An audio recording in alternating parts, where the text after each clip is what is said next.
จังว่าที่นำออกมาเว้านั่นเพราะมันเว้าบ่ได้คือเก่าพระพุทธเจ้าเฮาก็เว้ามาก่อนด้วยกันแม้อริยสงสาวกในการก่อนเพิ่นก็เทศนาว่าเพิ่นเคยตกนรกมั่งเพิ่นเคยขึ้นสวรรค์มั่งเพิ่นเคยเป็นนั่นเป็นนี่มาหลายอย่างแล้วก็กว่าสิบำเพ็ญบารมีมาถึงเพียงนี้เคยเฮ็ดผิดเคยลักเคยปล้นเคยจี้เคยฆ่าแม้แต่พระพุทธเจ้าเฮาเว้าหลายตัวเฮาเคยฆ่าคนฟันคอคนขาดมาแล้วเลือดนี่มากมายยิ่งกว่าแม่น้ำในทะเลทั้งสี่คำว่าทะเลทั้งสี่บ่แม่นทะเลเฮาเด้บ่แม่นทะเลในโลกนี้อย่างเดียวเลยคนพูดถึงอมรโคยาตทวีปโลกนี่น้ำทะเลของมันมีเท่าใดในโลกนั้นปุเพวิเทหทวีปโลกน้ำมีเท่าใดอุตรกุรุทวีปโลกชมพูทวีปโลกร่วมกันแล้วเฮาขาเขาเลือดไหลนองมากยิ่งกว่าน้ำในทะเลทั้งสี่แปลว่าจังสี่เด้คือน้ำทั้งเบิดในโลกนั้นแต่ละโลกบ่แม่นแต่ทะเลในโลกอันนี้เด้แล้วเฮาก็ถูกเขาขาแบบนั้นเหมือนกันเลือดไหลนองขนาดใด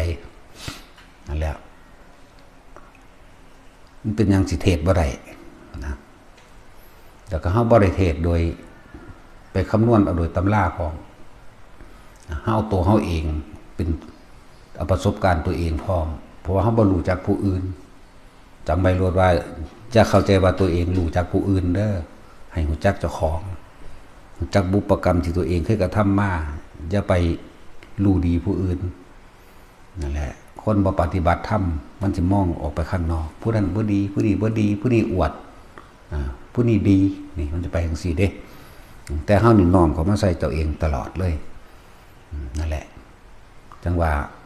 ฝึกหัดปฏิบัติไปเถอะคนที่มีฌานก็เป็นเหตุเป็นปัจจัยให้เกิดญาณแปลว่ายังรู้แปลว่ารู้คนมีฌานเพ่งในอารมณ์เป็นหนึ่งแล้ว1 2 3 4 5 6 7 8ได้มันก็สามารถรู้ได้แต่ว่าในสิ่งที่เฮารู้มาทั้งเบิดนี่บ่ได้ให้เชื่อฟังดีๆเด้พูดให้ฟังไม่ได้พูดให้เชื่อถ้าเชื่อคือคนโง่ต้องพิสูจน์ด้วยตัวเองแต่ว่าไม่ใช่พิสูจน์ผู้พูดพิสูจน์ตัวเองเข้าใจว่าล่ะให้พิสูจน์ตัวเองบ่แม่นพิสูจน์คนที่พูดนั่นแหละคือพระพุทธเจ้าแสดงธรรมะกูบ่เชื่อเนี่ยกูต้องเบิ่งให้ได้กูต้องรู้ให้ได้ได้วิธีแนวทางเพิ่นสอนไว้ว่าสามารถรู้ได้แบบนี้ระลึกศาสตร์แต่หนหลังระลึกแบบใดระลึกแบบละเอียดระลึกตอนนี้ย้อนหลังขึ้นไปหาเมื่อกี้นี่ย้อนหลังขึ้นไปหานางอยู่หันนางอยู่นี่ย้อนอันนี้แบบละเอียดบางที่ก็บ่ได้ละเอียดขึ้นพึบเป็นแล้วแต่เหตุการณ์มันจะให้แก้บางทีนะ